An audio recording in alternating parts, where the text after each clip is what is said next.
vaayo kwegamba kiri ekya selective thinking gy'abadde ayogeza kiri defeated by factual gundi eriwo. Nkugambye enguudo ezo zonna z'oyogerako buziga ani zitwalo zikasuka eri ne zino ze bali mu kukola yadde tezinnaggwa mu Nyonyo Salama whatever it is zigenda by 2028 probably 2027 2028 zigenda kuba bw'ogasseeko eziriko zigenda mu 500 kilometers. Kati nkuddizaayo mu mulembe gwa Ssebaana Kizito gw'obadde oyogerako we yafugira between 1998 Ssebaggala we baamukwatira ne Ssebaana Kizito okuvuga up to round about Ssebaggala 2006 awo Ssebaggala akomyewo Ssebaggala 2 baakola only 28 kilometers. Then the project of Nakivubo Channel gy'obadde oyogerako eyali improvement under World Bank yakolebwako first phase. The second phase of improvement and expansion of Nakivubo Channel was done 3 years ago under the Lubigi reconstruction. Kirungi ozena facts kati mukono ku mukono. Kati facts against facts. Issue fenna tukanya nti tuli we tulina kubeera because government has underfunded us.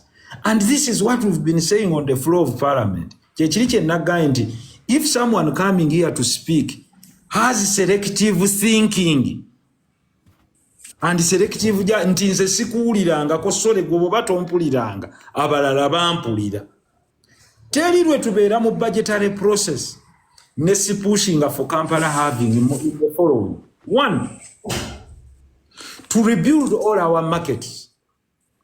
Kyovola banti abantu abali bakolere e Busega kakati bayina akatale.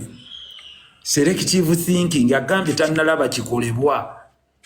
Ako nako tannalaba nti akakatale weekali. Nti be wali osanga nga bayiwa emmere ku kkubo ewandegeya. Mr. Selective Thinker ng'oggyeko obuguudo bw'ewandegeya obulala okubanga bukole n'olwo olwambuka Haji Musa Kasule Road kubanga kukakasa olwo terwakolebwa ku Ssebaana nti ne bw'oba oyagadde nnyo okunyooma nti Lukwago nti kale mu kisanja ky'okuva lwe yajja mu 2011 Haji Musa Kasule Road okuva ku junction y'ewandegeya lutwalo lukasuke paka Nankulabye ogiggyewo paka Bakuli. Okitegedde nti kkiriza oba gaana terwakolebwa mu mulembe guli gwoyogerako. Lwakolebwa mu mulembe guno. So that is selective choice of implementing, of throwing your anger.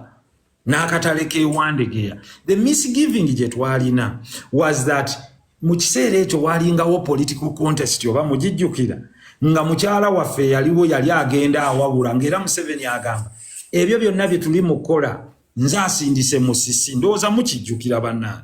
So there was a personification nti ebyo byani nti bya Musisi gy'oli yazijjanga mu nsawo ye n'akola ki n'azireeta.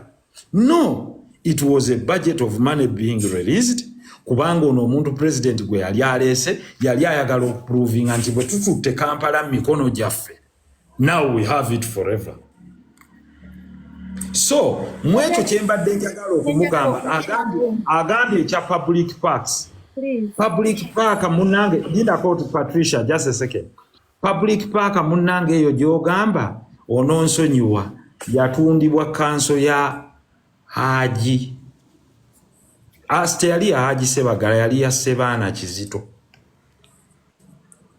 gwoyagadde nnyo ye yatunda bino yatunda park mu Kampala yatunda bino yagadde selective omusajja ono ajjeyo ignorance ye ekubwe agambye ye yakoma okulaba ebirungi ku Ssebaana paaka enkadde naye honorable onkutte bubi bwenjogera njagala lindako soko owulire honorable nze kyoba nsiise ogire kuba amaanyi atuuliziganye nkugambye bwe nti si wakanya kyenjogedde naye ogamba mprizinga no honorable si wakana kyoyogedde na kyenjogedde naye ogamba mprizinga Sebana kye yakola no mmanyi yakola bye yakola naye ekyo kankikunnyonnyole nkugambye bwe nti onalibo mu submission yange nkugambye paaka eyo bajja oluvannyuma ennyo akakiiko kaatuula akaali kakulirwa kantinti oba kantuntu oba kantuntu ne Speaker Anita Among be bali kakiiko ka Kosase bali mu kakiiko ako nga mulimu omukyala Jennifer Musisi Lord Mayor n'abalala Honorable mu biseera ebyo wali oli mu parliament simanyi wakakiiko ako wajja n'otuulamu ku nsonga ezo kitomanyi operations za parliament akakiiko katuula mpuliriza kye nagambye nti wasoose n'oyagala oganje omumanyi kati n'omala n'ogantereeza akakiiko ka parliament bwe katuula to investigate matter it comes up with a report eyo report ereetebwa ku floor ya parliament to be debated the issue it was investigating tumanyi obasobola okwenyikingako ndoozainamu the issue akakiiko ako ke kaali ka investigating was one kati tekyali ku eligibility kubanga Nalongo investments baali bamuwadde. The issue wali walina okuyitawo flyover part of that land nga yo kye investigatinga nti ono okumugjawo basooke kumukompesetinga ng'etteeka bwe liri mu mateeka ga Uganda oba agibwewo bw'ogibwa. Akakiiko kagenda okuvaayo nga kakkaanya nti Nalongo investments olw'okuba yali alina by'ataddeko ng'ate bamukkiriza n'okkolerawo nga ne Sebaane yamuwa yakiyisa mu kanso yakiyisa mu mateeka kitegeeza ateekwa okubeera compensated. Era Nalongo investments was compensated and the project yeyo gy'olaba etandikidde ku Clock Tower Electoral Commission baagijjawo already party ya Ministry of Works yaliibwawo okuteekawo flyover egenda okutandikirawo nga interchange. Kakati gwoyagala nze veeri olw'okuba ndi mubaka wa parliament ngamba abantu no it is against the law but I'm also a lawyer nti omuntu bw'aba afunye ekintu legitimately under the law we don't just come and grab. Eyo mata yaliwoko one time Patricia maybe you remember kutaka lye busaabala nzijukira buli omu nga yeebalama mukwano gwange nzija ku TV ne ngamba guys you entered into an agreement with this guy. Nga buli omwaga tosobola kubagamba nembaga nze nja kubagamba Mengo yayingira mu agreement n'ono omusajja nemala nemugamba tukwongeza ne lino bwe yali tennamuwa kyapa nemala negamba akati lino tuli kujjeeko. That was a breach. Ninga buli omu mu kiseera ekyo atya kakati nembala nenkugamba nti nze sinkubanze alaba ekintu ekikyamu nenkifuula ekituufu n'alaba ekituufu nenkifuula ekikyamu. So mbadde njagala bambi ku mwami oli nga mmaliriza okumugamba ku nsonga eno nti kilomita 210 zikolebwa weewaawo nze kyembadde njagala okwadressinga kyali ekintu kimu. Bano abakola enguudo bali very unmindful eri abantu nga ba contractors. Traffic management tebamukola bulungi. Display of signposts tebazikola bulungi. Ku nguudo zonna whether those done by the Ministry of Works oba ne bano ba contractors abali mu Kampala. Era ne lundi nakyogeddeko ne ng'aba wano mu gguudo lya Old Port Bell abasajja baateekamu kigundi kino kibbaali. Naye tewaliwo kifaananyi kiraga muntu nti baali ya ahead or 10 meters ahead waliwo baali oba humps ahead zino ze bateekamu during construction. Naye ekyo kyaba supervisor abali ku KCC. But what am I trying to say? It's not my sole responsibility. Yes, nze nyina w'enkoma kyebava batugamba nti eyes on, hands off. However, public yaffe nga bw'ogambye Dias Lubega, abantu bangi nnyo baabuwe tebamanyi buvunaanyizibwa bwa buli muntu.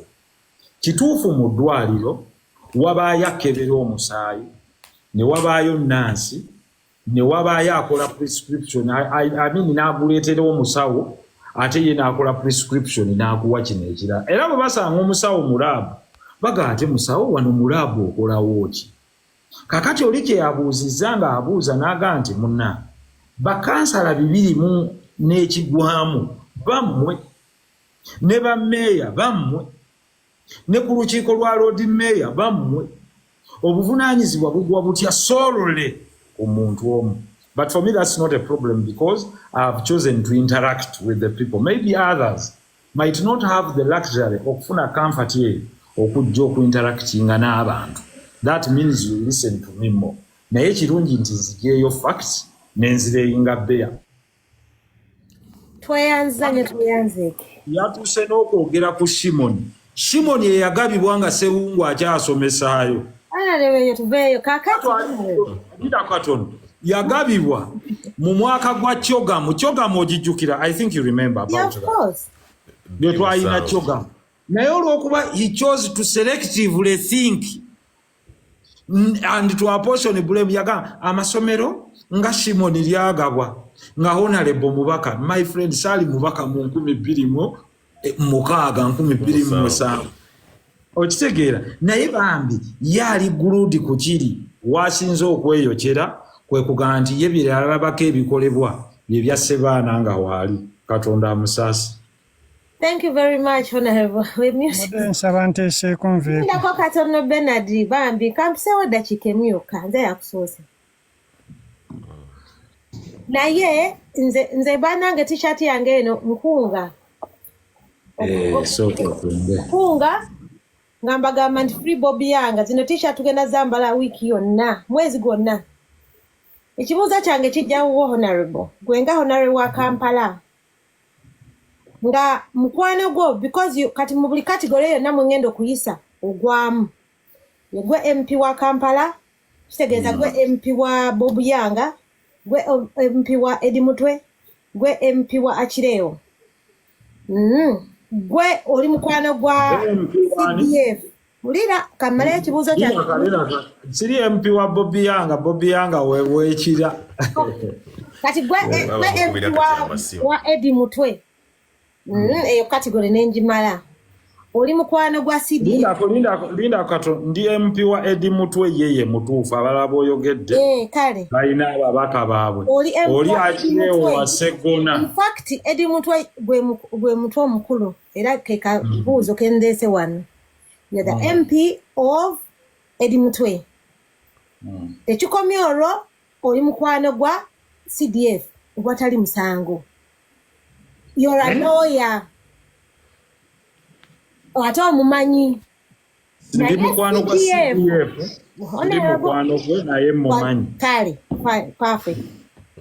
Naye CDF yani Rugaba. Okay. Omutamiivu yatuula ku Twitter. Nedda Sebo Patricia. Ebyo bigambo byange Honorable n'omutego netise gwange. Naye at least bwe tubanga ffe kwetuli. Tetwandyaga tulengeze bantu. Yes, era sisuubira nti Dias Lubega ali e Uganda kati. Okay, can start clapping ng'oyogere. Byange CDF Kaine Rugaba Muhoozi. Yagenda kugamba nti okimenyeewo. Ojja kikolera ku platform yiyo. Akati Honorable gamba Patricia with due respect. Kubanga tegeza tukisamu mu kitegedde. Akati Honorable Irisirinya Muhoozi Kaine Rugaba yawamba omulonzi wo wa Kampala. Namukuba omwana Dias Lubega omuteera omubuzibu obw'ekisiru nga Dias ebigamba byanjogera byange era njagala buli omwaki yogera ku mukutu gwa mwami Lubega.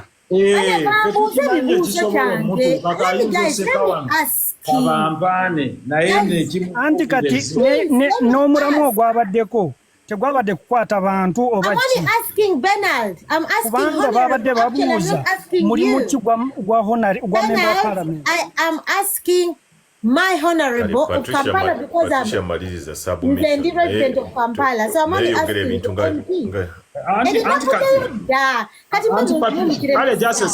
just a second Sebo mpaamu omukisa guno. Yes sir. Singa bakeera enkya ne basena Dias buli omu ajja ga Honorable lwaki toyamba Lubega.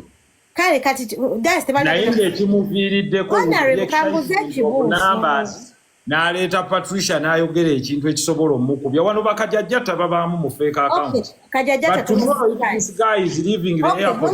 Bakajjajja tubajjeewo. Nsose n'entimba nti nkukunga okutubanjizaako abasibe because at the end of the day they're citizens of Uganda.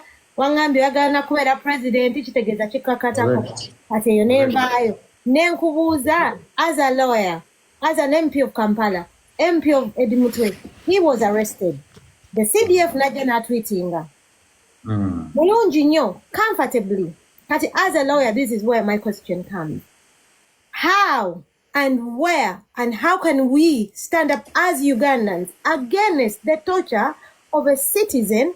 Ate ne bamala omutocharinga ale ne bamusiba ne batamwana bail genda ku accessinga treatment janidinga. Ate nze honorable kyenjagala ontegezeeko bonsomese nti omuntu abamala omutocharinga abeera akyali in position oku testifying on what has happened kubanga bagambye nti no ayina aggravated robbery. So mbadde njagala just to teach me oba how can you support oba nkukowoola era nkukunga to condemn that because at the end of the day I don't think it's right. Kati njagala okinnyonnyole mu biti bisatu as a lawyer, as a Kampala MP and the MP of Eddy Mutwe. Okay, Uganda, we are not talking about a member of the National Interplanetary. Yeah. Ekisooka ekya CDF okutwala Eddy Mutwe ekyo kyo si kituufu. So you've gotten my answer. I don't think we need to dwell on that. Ekya DPP okupreferringa charges of aggravated robbery against Eddy Mutwe is a preserve of the DPP. Article ya constitution is clear. The DPP shall not be subject to control from anyone. Okupreferringa charges ezo naddala mu capital offenses. Kakati offense nga aggravated robbery bweba gye bamutaddeko kitegeeza omulamuzi eyamuwuliriza at first mention aba akuyita for process gye bayita mention tasobola kuwa bail. His hands are tied. It is an offense that is only bailable by High Court. Whereas you can take plea in a lower court and B ne bakutambuza kasitoma lokola mention ne bakusomera omusango bali ne bakukomitinga is called the committal process. Kakati omusango gwe bamukyajinze the hands of the land magistrate, chief magistrate are tied by the law. Tasobola mu granting a bail. If the lawyers of Eddy Mutwe want bail, they should proceed to the High Court to seek bail for Eddy Mutwe. Okitegedde? We're unmuting. You're mute. Honorable. As Honorable, kuliko erinnya lyo Honorable Muhammadi Nsereko. You said you're asking me as a lawyer. Yes, kakati, isn't it incumbent of you kubanga tugenda one by one? N'olaba ng'omuntu ali ku Twitter using your name, tweeting as you with your pictures. Wouldn't it be incumbent of you as a man, a honorable man, to come out and say that, guys, this is not my page? Definitely, yes. For example, So my name, Patricia Seung, somebody is writing on my page with my names. I'll come out and clear because I'm in a position of leadership. With my name. I'm giving you an example, Honorable. Yeah. Page eriko jetumanyi obulungi ennyo eya Kayine Lugaba Muhoozi. Fenna jetumanyi that everybody has been following and we all know that that is his page. And then he tweets on that same page and then you come here and tell people that he was not in his basement. He wasn't taken by the CDF. What can we do? What can we say? Even the page is verified with his names. And he has not cleared he has been tweeting on that same page, Honorable. Like I've said Facebook. I've said he's wrong. I don't know what else you want me to say. But you have said he did not take it, yet he said it with his own words that I have him in my basement. I don't think you've heard me. I said ekyokutwala Eddy Mutwe kikyamu akiminga. He gave a short answer nadda ku tayagadde nnyo kunyonnyola bingi ku ekyo naye kati honorable nga nkumaliriza bulungi ekibuuzo kyange nkifunye nkukunga okubanja omulonzi wo teweemenya omulonzi wange already ali mu kooti seetaaga mubanja nze siri excitable. You don't have to be excited, honorable. Kubanga we banawe ne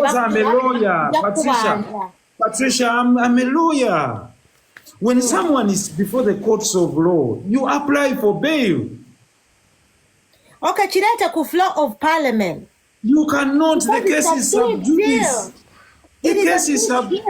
The matter is sub judice. When the matter is before courts of law, Patricia, it's not subject to debate in parliament. Ate honorable on grounds of nesawa ya lero okutyogerako guba musango bango bwe kiri mu kooti. Ate on grounds of nti mulwadde.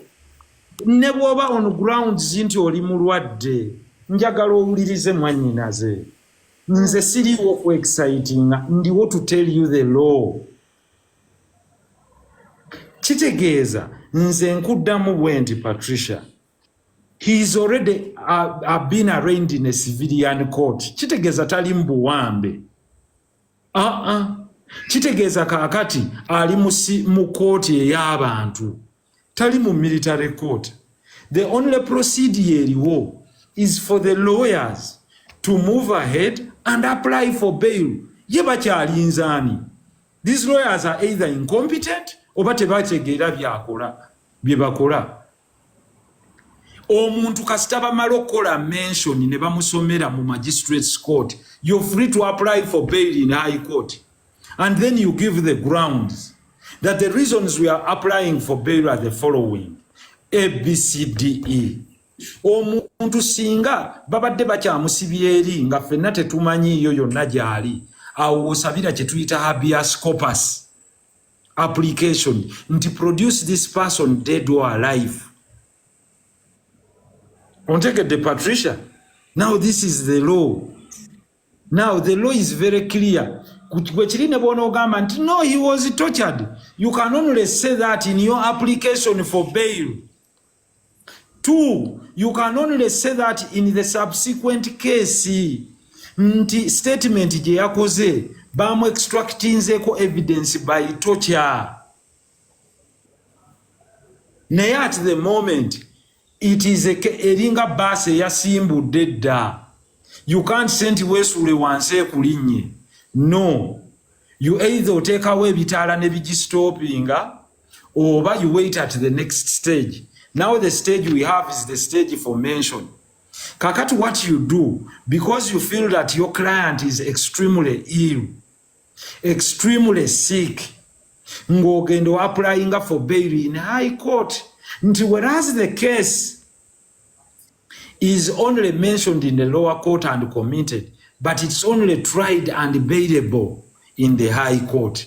Kakati mu high court mu application ngoleta nti the following reasons: 1, are extremely ill, there's extraordinary circumstances, aina fixed place overboard, aina kino ne kino, he's a first offender, logologo ebyo byonna n'obireeta, no applying. But that application must be filed because in high court you can't move orally.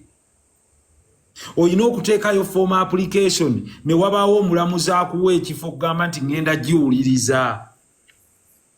In this matter, it is in the high court in Masaka. Criminal division neewuliriza n'agamba okay nti yes nti kakati mbawadde olunaku. Kakati ne mujja, then you plead your case. In this case, it will be Sebufu versus Uganda in a bail application. Miscellaneous. Kubanga main suit ejja kuba gyeri. Gye bamukyajinze in the case of Uganda versus Sebufu and others. Oba Sebufu. Lawyer Kaksim. What do you mean? Omunnyonnyole byonnyonnyodde kubanga tulidde. Negroza tabimanyi. Gambe nyambe kulooyawo.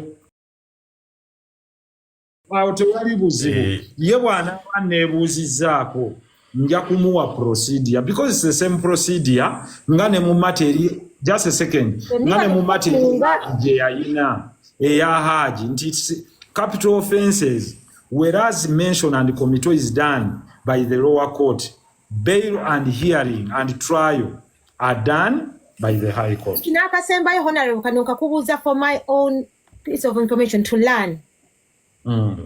Does it make sense nti yalopa yabivamu nagamba I withdraw nenga to msango kucha bera carried on just I just want to learn. Kisoboka it depends. Anti-criminal offences za state gwe toyinza kugamba nti namaze ono yasse omwana wange naye mbivuddemu nze yadde mwana wange gwe yasse mbivuddemu. No, criminal offences zina 3 gundi. One is to create punitive action towards society. Kakati responsibility ya state eyinza okugamba nti yesi yakuloopi yagambye akusonyi neffe tukyakukyajinga kyova olaba nti mu domestic violence cases abantu abamu abagamba nedda mukyala we yamusonyiwa naye state negamba nedda ssebo wamugjamu eriiso. Kakati toyinza kugamba complainant state eyinza okugamba nedda n'omulamuzi n'agamba nedda wamukuba n'omugjamu eriiso kitegeeza you a danger to society. Honorable, bakwasaganya batya nti kati eno criminal case kubanga according to the offences kasimu n'emitwalo 10. So okay, it's a criminal offense. Eno criminal offense, eno capital offense, eno lelele. Kat for example, case yaba Eddy Mutwe eriko kasimu kamu. Echinjagaza Patricia, she's willing to learn. Okay, Patricia, it's true. Bw'oba wakozesezza amaanyi mu kubba nga tegwali musango gwa ndagaano nti twalagaana nkuguze awo kikonstituinga mu kubba onzigyeko ng'okozesa ekifuba. Bw'oba okozesezza ekintu kyonna obanga onkubye with violence n'onziba with violence olwo eba efuuka aggravated robbery ng'oba oyina ekissi kyonna ky'okozesezza. Kakati awo theft is criminal bw'otwala ekyange nga sikikuwadde. Ekisobola kifuula civil singa twali tuteesa ndi mutunzi wa simu nojja n'ontwalako essimu yange noganja kusasula enkya olwo mugenda mu kkooti eri civil ey'endasi. Naye eno eri criminal wamenye edduuka lyange nobba wankubye oluyi nga ntambula ku street n'otwala wankubye akatayimbwa n'otwala wansoose kuntuga n'otwala wasindisiza maanyi n'otwala ogwo guba criminal.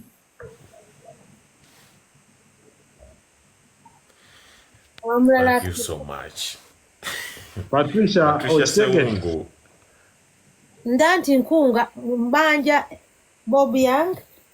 Kati ate oyo obadde ne substance lwa nsonga nti kooti enkulu kwabo yayogera nti ba processingibwe batwalibwe mu civilian courts. Nebagana. Only Dr. Chiza Besigye ye yabadde brought to civilian courts. But also ba lawyers bamwe balina okubeera pragmatic by creating applications naddala eza bail n'ebintu nga habeas corpus so that abantu bano babaleeta mu civilian court. Kakati bw'oba dragging mu civilian court eri babadde bakyaddayo. Ekitegedde Patricia. Kakati ekyo kirimu acumen y'aba lawyers abali different. Ebintu bya Museveni byebivuyo byebikyamu. For everyone, the whole mess is Museveni. Ebyo twabyogeddeko dda naye kati tuli mu mateeka. Kyenjagala ku Patricia, always your conclusion ku issues. Patricia nze kyemwagalako she's willing to learn. Ayina cardinal difference ku bantu abamu. Nti kati Patricia akimanyi what borders criminal offense n'etali. Nti kati naye asobola okikola nga akimanyi nti bwe nkuba omuntu oluyi ne mujjako essimu asobola okundoopa and aggravated robbery, ate aggravated robbery, capital offense. What is for taking people to court martial? What is? What is the main reason for taking people to the court martial? That one you should ask the military. Nze sikiwagira. Civilians should not be tried in the court martial. It's absolutely wrong. By the way, amendment ejja era ngenda kugiwakanya. Beera ku stand by. Amendment ejja ngenda kugiwakanya. You have to watch. Yes. I must be there to see that. Thank you, Patricia. Thank you. Kambe nakungende nkola. Nange kambe nakondo za diocese. Honorable Lindako nina kyenjagala okugamba. Honorable abantu balina ebibuuzo leero ojja kubawulira. Kale, it's like a request. Okay. Mbalamusizza mwenna. Nze nga citizen of Uganda, ate atambuddekoko. Ensonga lwaki ntambuddeko kungezeko mu kyombo ky'obuwalabu. Here is my reason. Ensonga lwaki abavubuka tebalina mirimu. It's because emirimu egisinga, let's say, cause obwedda ndi ku live eno oyogeddeko nti ebyuma ebikola enguudo biri cheaper si bya bbeeyi. Kati lwaki omuchina yaba kirimu, omuyindi yakola oluguudo? I'll give you an example. Oluguudo lwa Ntebe Express terwakolebwa ife, that's why lusasulibwa. Naye ntambuddeko siraba luguudo lwe basasula mu Dubai. Yeah, because ndi mu Dubai. Siraba nti wano you have to pay here. But lwaki kale it's a request. Nze siraba na eno mu Dubai gye tuli munnansi simulaba nti yakola mu construction Uganda. Lwaki tuwadde nnyo bano abantu eddembe in that n'omuvubuka talina kyakukola for now. Omulimu we gujja nga gwa kukola luguudo mu China yagenda oddukola munnansi agenda kuba akutte nkumbi kulima, omuchina ng'ali wali ayimiridde agamba kola wano kola wali nga sikirabangako mu nsi ndala yonna. Lwaki Uganda? That's why abavubuka tebalina mulimu. Ne woba osomye ng'oli nansi oba olyani ogenda maliriza ogenze mu kyombo kya buwalabu kyokka ate nga n'emirimu e Uganda gyali beddeyo. Honorable osobola okubaako kyokikolera ekyo? Okay, Priscilla ekisooka nsooka okwebaza. Anaye kantandikire ku kiri ky'oyise toll road, enguudo z'okusasulira. Si nnyingi gye ziri. Awo oli mpozi wano yazze dda Zoli mbuwarabu we zitali nnyo. Naye nayo zijja kutuuka zitandike. Naye olw'okuba bo balinamuko ku mafuta ago gabayamba. Naye ensi bw'onoogenda mu Amerika ojja zivuga ozikoowe n'amawanga amalala. Y'emu ku ngeri gavumenti gye zifunamu ssente nti ze ziba ze zitalinawo ne zigamba nti Priscilla bw'oba olina ssente zimba oluguudo lw'ekinnawattaka buli ayitako akusasula siringi 1,000. Kakati bannansi abeetaaga oluguudo olulungi naye nga ne Priscilla yakuŋŋaanyiza ssente ze okuva e Buwalabu ne tumukkiriza azimba oluguudo lw'ekinnawattaka ne lufuuka toll road. Era famire gy'owulira ey'aba George Bush wagiwulirako? Eyo yeesinga enguudo ennyingi ez'okusasulira. Okay, kale ekyo tukiveeko. Olawulira edda omulembe gw'Obote wawulirangako nga bagamba e Masaka ku road toll wali e Lukaya. Kitegeeza olwo oluguudo lwali lwakola ki? Modo yayo yalina kuba yakusasulira, kyova olaba ayitangawo ku road toll. Kye bava bayitawo toll road. Kaakati ekyokugamba nti ebyuma tebiriiwo n'Abachina, tabwe ejjira wano mu mateeka ge muyita demokulaasiya wano wabeera okuteekawo zino processes ze tugamba nti za procuringa bidding. Kakati ne bagamba twagala kampuni eyeesobola eyina ssente mu bbanka. Kakati bagenda okuyita ng'ey'omunnauganda teyina, naye ng'ey'omuchina yeekola ki? Yeeyina. Kati tukanya naawe tuyina okubuildinga capacity eyaffe, ssente zisigale nga zisigala mu bannansi baffe.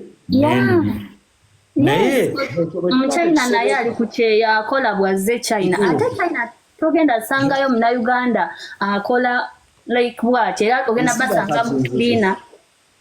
Priscilla kati nzija kakati ne wabaawo ne gwe tuyita subcontractor.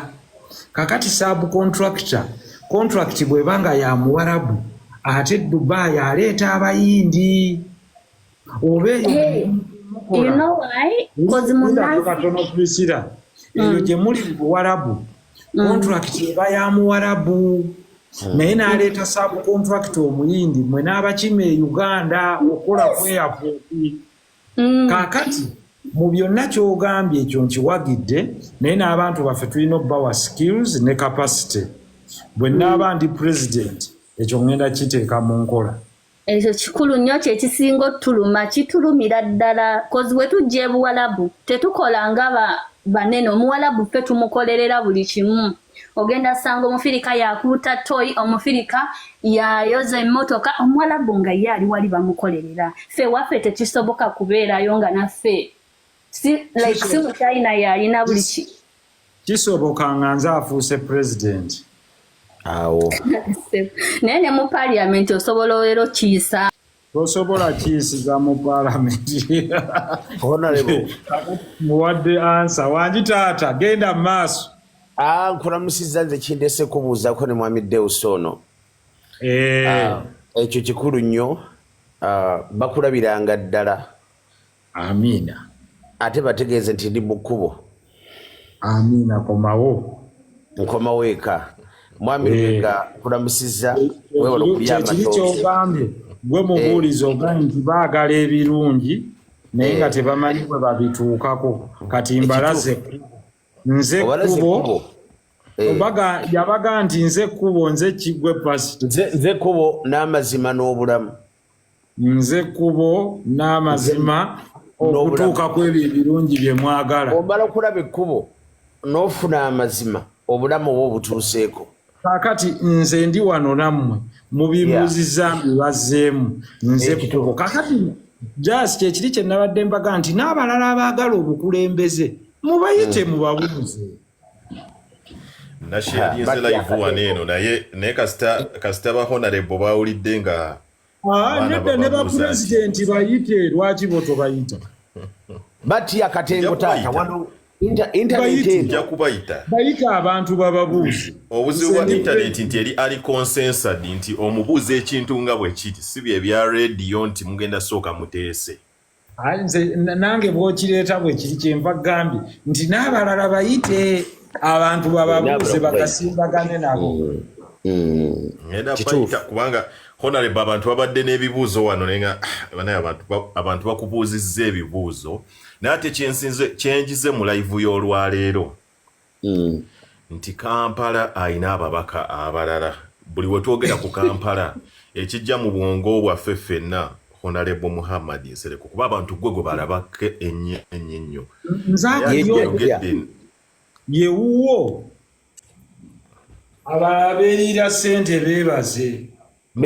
Ngenda ku office oluva wano ngenda ku office ya Shami mu Malende. Taliiwo bakyamujjanjaba omwana yazaala.